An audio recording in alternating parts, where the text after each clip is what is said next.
Sir વાત ગુજરાતીમાં ખૂબ સ્વાગત છે. સર શું કહેશો, પહેલા કેવી રીતે ડાયરા થતા તેની વાત કરવી છે સર. લોક ડાયરો એ ગામઠી શાળા છે. અભણ બોલે ને ભણેલ સાંભળે. જે ભણેલા ગણેલા હોય એને નિહાળમાં જે કે પોતાના અભ્યાસક્રમમાં ન મળ્યું હોય એ ગામડાનો કહેવાતો અભણ પણ કોઠા સુધી કલાકાર જે છે એ એવી વાત કરી દે કે જેથી કરીને અભણમાં ભણેલાને એમ લાગે કે આ બહુ ગંભીર વાત છે, મોટી વાત છે, આપણને માંડ સાંભળવા મળી. લોક ડાયરો એ તો સંસ્કૃતિની પાઠશાળા છે. એમાં જે અગાઉના સમયમાં આ તો આપણી પરંપરા છે. બિલકુલ. લોક સાહિત્યકારની કોઈ તાલીમ શાળા નથી. કોઈ હેમુ ગઢવી નથી બની શક્યા, કોઈ નારાયણ સ્વામી નથી બની શક્યા, કોઈ અત્યાર સુધીમાં કોઈ કાનજી બુટા બારોટ નથી બની શક્યા. આ તો માના કોઠામાંથી જન્મે કોઠા સુધી માણસો.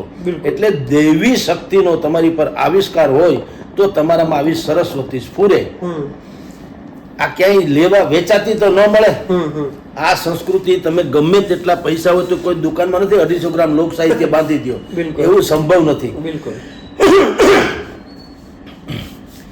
આપણે ત્યાં અમરેલી પંથકની આમ જુઓ તો અભણ, એ જમાનામાં તો કોઈ ભણતરનો પ્રશ્ન નહોતો, પણ એ જમાનામાં પાનબાઈ ને ગંગા સતી કહી ગયા, શીલવંત સાધુને વારંવાર નમીએ પાનબાઈ, જેના બદલે નહીં બ્રહ્માંડ, મેરું તો ડગે જેના મંડા ડગે છે. એ જમાનામાં કહી ગયા. કોણ તે દિવસે ક્યાં કઈ કોઈને કોઈ શિક્ષણ કે શાળા કે કોઈ પણ માના કોઠામાંથી જેને કહું છું ને એ સંસ્કાર, ઐશ્વર્ય સંસ્કાર ઉતરે.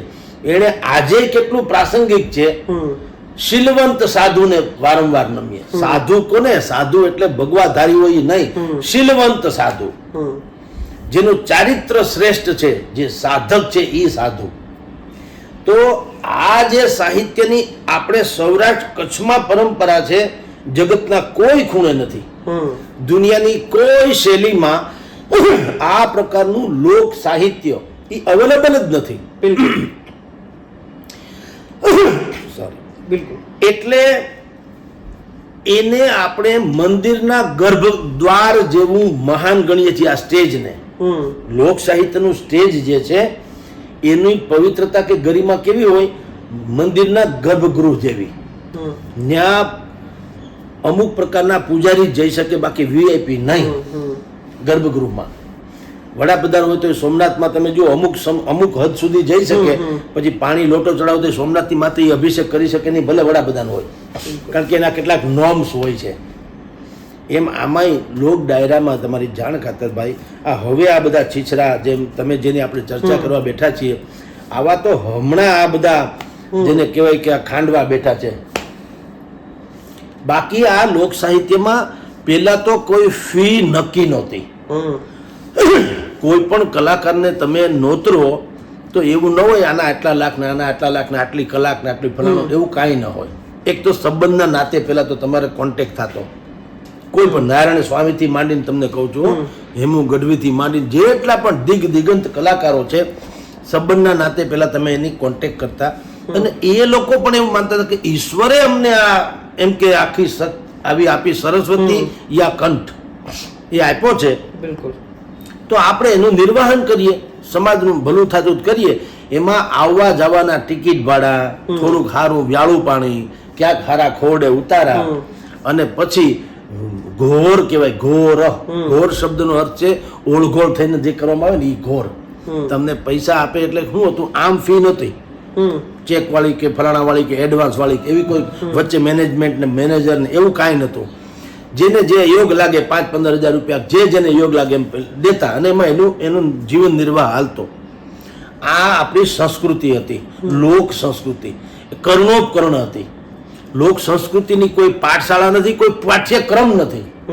તમને ચારણી સાહિત્ય જે છે કર્ણોપકર્ણ છે. તમે કલ્પના કરો, તારો કી જ્યોત મેં ચંદ્ર છુપે નહીં, સૂર્ય છુપે નહીં, બાદલ છાયો ચંચલ, નારી કો નૈન છુપે નહીં, પીઠ છુપે નહીં, પ્રીત દિખાયો, રણે ચડ્યો રજપૂત છુપે નહીં, દાતા છુપે નહીં, ઘર માંગન આયો, કવિ ગંગ કહે સુનો ભાઈ સાધુ, ભેખ છુપે નહીં, ભભૂત લગાયો. આ છે લોક સાહિત્ય આપણું, દળદાર, ગંભીર, ધ્યાને લેવા જેવું. જગતે કાન પકડવા પડે. અભણમણા આટલું કહી શકે? મેરું તો ડગે જેના મંડા ડગે નહીં. મેરુ પર્વત કદાચ ડગી જાય, મનડા ડગે નહીં. અને આમ કે દળ ફરે. જુઓ 4 લીટીમાં જે તમારી જાણ ખાતર પહેલા કહી દઉં, એક કાર્ટૂન જે કાર્ટૂન હોય ને, કાર્ટૂનિસ્ટ જેમ R.K. લક્ષ્મણ હતા, તો જો બહુ સારા પત્રકારો કે તંત્રીઓને પૂછો તો એક વણલેખો નિયમ છે, 1 cartoon is equal to 100 editorial. 100 તંત્રી લેખ બરાબર એક કાર્ટૂન. એક કાર્ટૂન એટલું બધું ચટાકેદાર હોય, ધારદાર હોય, 3 લીટી જ લખેલી હોય, 3 જ લીટી, પણ એ કાર્ટૂન જે છે એ 100 તંત્રી લેખની ગરજ સારે, જેને સેટાયર કહેવાય. R.K. લક્ષ્મણનું એક કાર્ટૂન હતું, એક પુલનું ઉદ્ઘાટન હોય, મંત્રી ભાષણમાં ચડી ગયા હોય, ભાષણમાં, અને આવકારો બાવકારો મીંડ્યા હોય ઝીલવા, એમાં એનો પીએ ધોડીને આવે, રિબિન પાસે ઉભા હોય, કાતર હાથમાં થઈને મંત્રી એકબીજાને એને વાતો કરતા હોય. ઓલો પીએ કે સાહેબ જલ્દી ઉદ્ઘાટન કરો, આ પુલ તૂટવાનો થયો. આ કાર્ટૂન એ ઉદ્ઘાટન કરી નાખો જલ્દી, આ પુલ તૂટવાનો થયો. કેટલો જીર્ણ શીર્ણ હશે, કેટલો ભ્રષ્ટાચાર થયો હશે, કેવો નકામો બનાવ્યો હશે, સરકારી કામમાં કેવી ગફલો હાલે છે, કે કટકી બાજો કેવું કરતા હોય છે, એનું ધારદાર નિરૂપણ એક જ આટલી 2.5 લીટીમાં 100 તંત્રી લેખ લખો, અને આ એક લખો, બધું સારું. હજી એક ઉદાહરણ આપી દઉં. ભોપાલમાં ગેસ કાંડ થયેલો, ફેક્ટરીમાંથી ગેસ નીકળ્યો, 1000 લોકો મરી ગયા, રાઈટ? એ મોતને ભેટાતા પછી સરકારે નિર્ણય કર્યો કે આ ફેક્ટરી આપણે બંધ કરી દેવી. એ તો કરે છૂટકો હતી, પણ પછી નિર્ણય કર્યો, અને એમાં ફાકા ફોદરી કરવાની, અમે એ ફેક્ટરી બંધ કરવાનો નિર્ણય કર્યો. જો વિકાસ સબનીશ નામનો એક કાર્ટૂનિસ્ટ હતા, એણે કેવું કાર્ટૂન, આનું કેવું ચિત્રાંકન કર્યું કહું. 2 કાર્ટૂન મૂક્યા. એક એમાં મંચ ઉપરથી મંત્રી જાહેરાત કરે છે કે ભાઈઓ બહેનો, આપણે એમ કે હવે આ ફેક્ટરીને તાળા મારવાનો નિર્ણય કરી લીધો છે. આ એક કાર્ટૂન.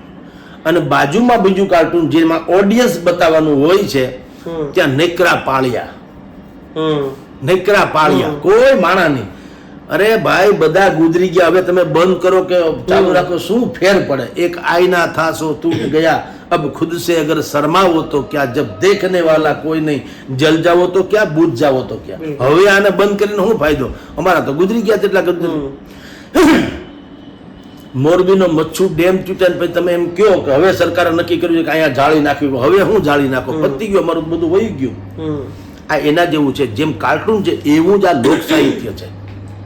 લોક સાહિત્યમાં પણ 3-4 લીટીમાં કેવડી મોટી વાત કરે. તો દળ ફરે, વાદળ ફરે, ફરે નદીના પૂર, સુરા બોલ્યા ના ફરે, ભલે પશ્ચિમ ઉગે સૂર. કેટલી મોટી વાત 1-2 પંક્તિમાં કહી દે. એટલે કહું છું કે આપણું લોક સાહિત્ય આજે અત્યારે ઝઘડા કરે છે એવું છીછરું નથી.